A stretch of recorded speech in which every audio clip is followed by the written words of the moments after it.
get on here and make a quick video on Akshaya Tritiya. Akshaya Tritiya is an auspicious day that is celebrated in the Indian subcontinent.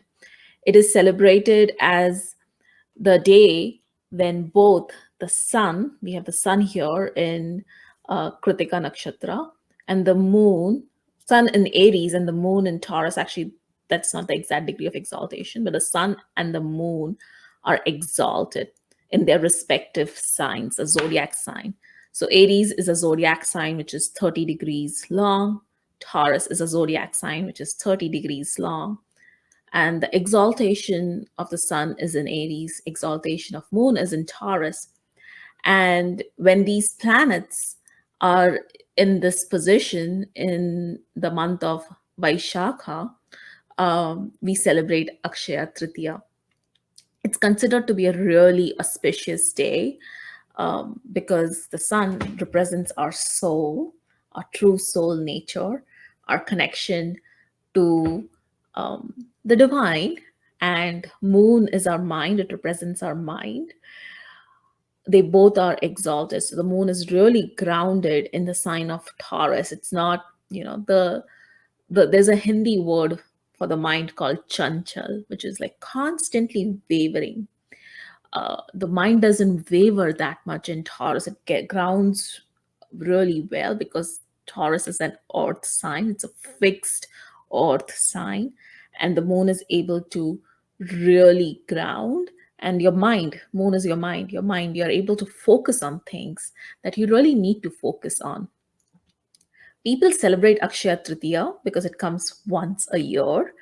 People celebrate this day because it's really good to do things related to the material plane, right? Because Taurus is an earth sign, and anything related to the material plane, it's really good to do, which is people end up buying gold or start making investments or start new projects. But given that the sun is also exalted, it reminds us that the true nature of the soul is not just to accumulate wealth, but also to do deeds that really help unveil the selfless nature of the soul. So, making donations is really great. Making doing some acts of service really great on this day.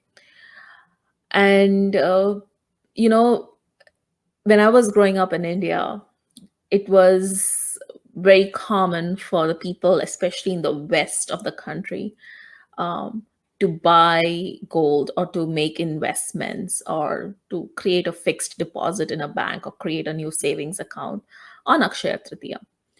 Um, but it is seen that's like a lower form of really understanding abundance and wealth.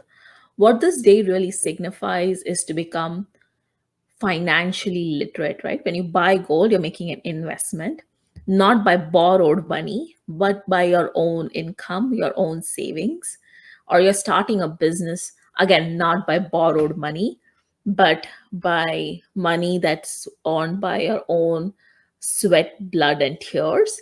When you use that wisely, it leads to it leads to abundance, but it also leads to financial literacy. Why is that important? Why is financial literacy important? It is important so that if we manage our resources on this plane, on earth, really well, it will help the soul, or it will help your mind free up from anything that creates the unnecessary waves and focus on the divine. Spirituality, in really layman's terms, is not for the poor. It's not for people who are householders and have kids and responsibilities. If you don't have your daily lives managed really well, it distracts you from God.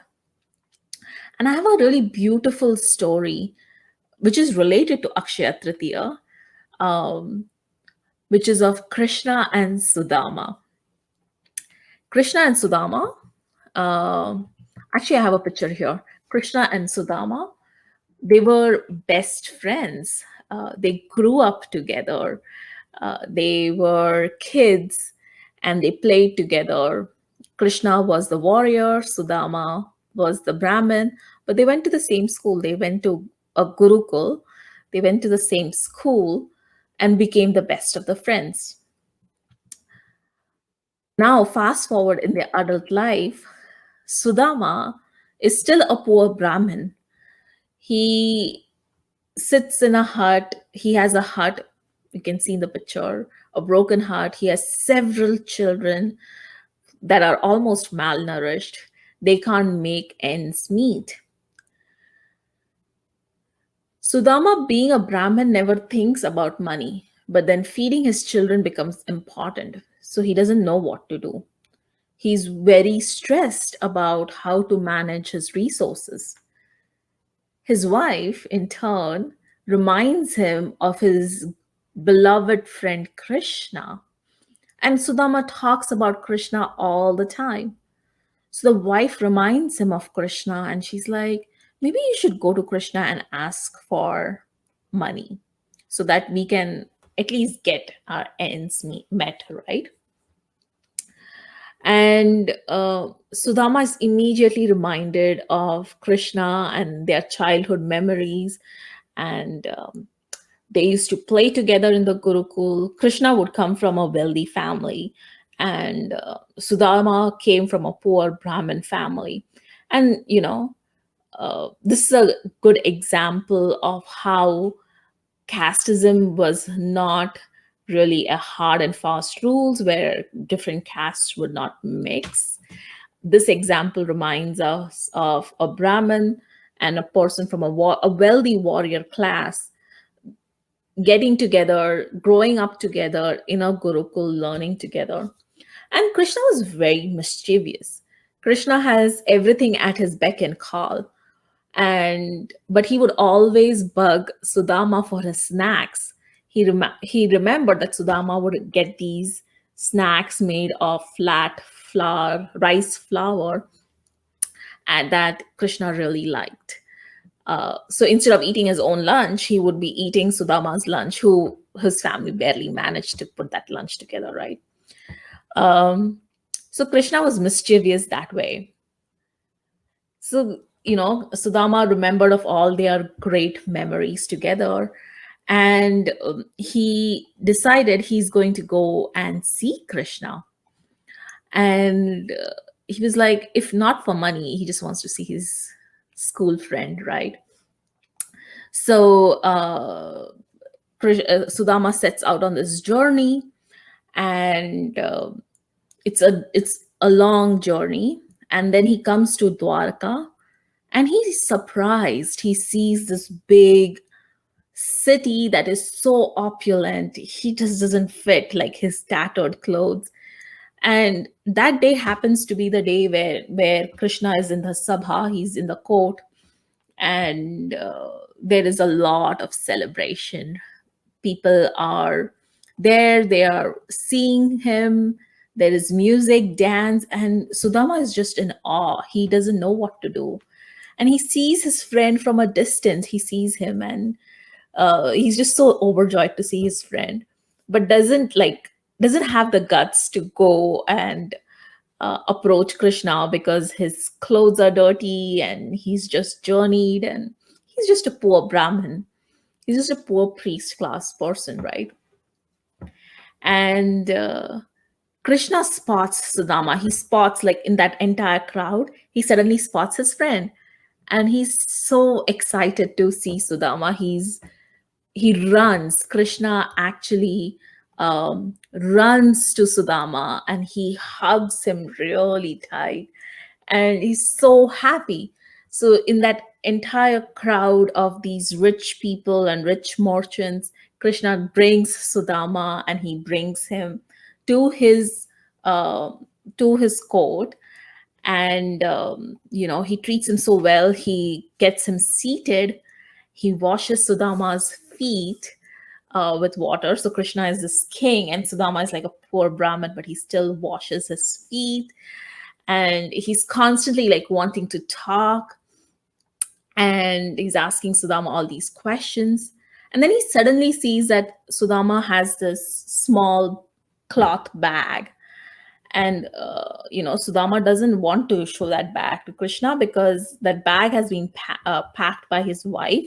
And those are those same rice snacks that Krishna used to like. But now Krishna is this big king and a kingmaker. Actually, Balram is a king, but Krishna is such a famous person. Why would he want to have these snacks? But Krishna spots this snack bag and grabs that from Sudama.